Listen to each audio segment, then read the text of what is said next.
واقعی عقل مند خواتین اس بیان کو سنیں گی تو وہ جو مسکنسپشن پیدا کیا جاتا ہے کہ جناب اسلام میں عورتوں کو آزادی نہیں ہے، جناب اسلام میں عورتوں کے لیے گھٹن ہے، اللہ اکبر، ذرا پہلے اسلام سے پہلے کے حالات پڑھو اور اس کے بعد اسلام کے آنے کے بعد عورتوں کو کیا شاندار مقام میرا دین دیتا ہے۔ اللہ کے نبی نے دا بیسٹ لوگوں کی جب مثال بیان کی، بہترین لوگوں کی مثال بیان کی، تو نبی پاک فرماتے ہیں، ترمذی کی حدیث ہے، سب سے بہتر وہ ہے جو اپنے اہل کے لیے بہتر ہو، یعنی اپنی فیملی کے لیے بہتر ہو۔ اور آقا فرماتے سنو میں تم سب سے زیادہ اپنے اہل کے لیے بہتر ہوں۔ نبی پاک سب سے زیادہ اپنی فیملی کے لیے بہتر۔ نبی پاک علیہ الصلوۃ والسلام سے ایک شخص نے پوچھا، حضور شوہر پر بیوی کا کیا حق ہے؟ تو آپ نے فرمایا جب وہ کھائے یعنی شوہر کھائے تو بیوی کو کھلائے، جب لباس پہنے اسے بھی پہنائے، اس کے چہرے پر نہ مارے، اسے بدصورت نہ کہے، اور اگر سمجھانے کے لیے اس سے علیحدگی کرنی پڑے تو گھر میں ہی علیحدگی کرے۔ اللہ اکبر۔ ایک بار حضرت عمر فاروق رضی اللہ عنہ کی بارگاہ میں، سنیے گا بڑا دلچسپ واقعہ۔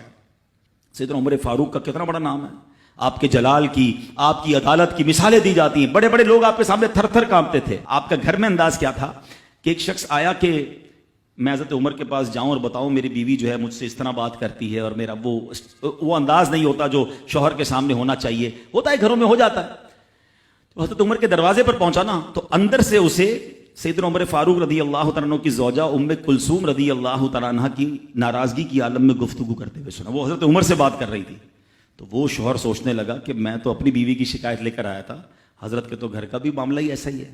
تو وہ کہتے میں واپس ہونے لگا۔ حضرت عمر نے بلا لیا، کیوں آئے تھے؟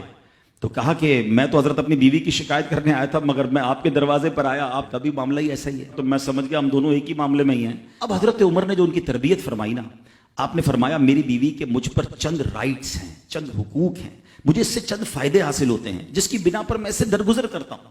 پہلا یہ کہ یہ میرے لیے جہنم کی آڑ ہے، میرا دل اس کی وجہ سے حرام کاموں سے بچا رہتا ہے۔ نمبر دو، جب میں گھر سے نکل جاتا ہوں یہ میری خزانچی بن جاتی ہے، یعنی میرے مال کی نگہبان بن جاتی ہے، میری دھوبن بن جاتی ہے، میرے کپڑے دھوتی ہے، میرے بچے کی پرورش کرتی ہے، میرے لیے روٹیاں اور کھانے پکاتی ہے۔ تو وہ شخص کہتا ہے یہ سارے فائدے تو مجھے بھی اپنی بیوی سے حاصل ہیں، تو میں تو کبھی درگزر سے کام نہیں لیتا، وہ مجھے کہتی میں اسے لڑنا شروع کر دیتا ہوں۔ کہتا آج آپ کی بات سے نصیحت مل گئی، اب میں اپنی بیوی کی چھوٹی ماٹی باتوں کو میں بھی درگزر کر دوں گا۔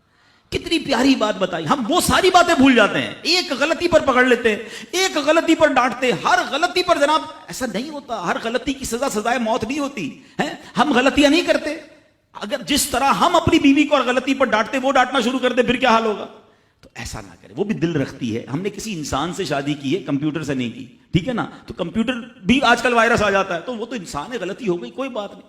تو سبحان اللہ۔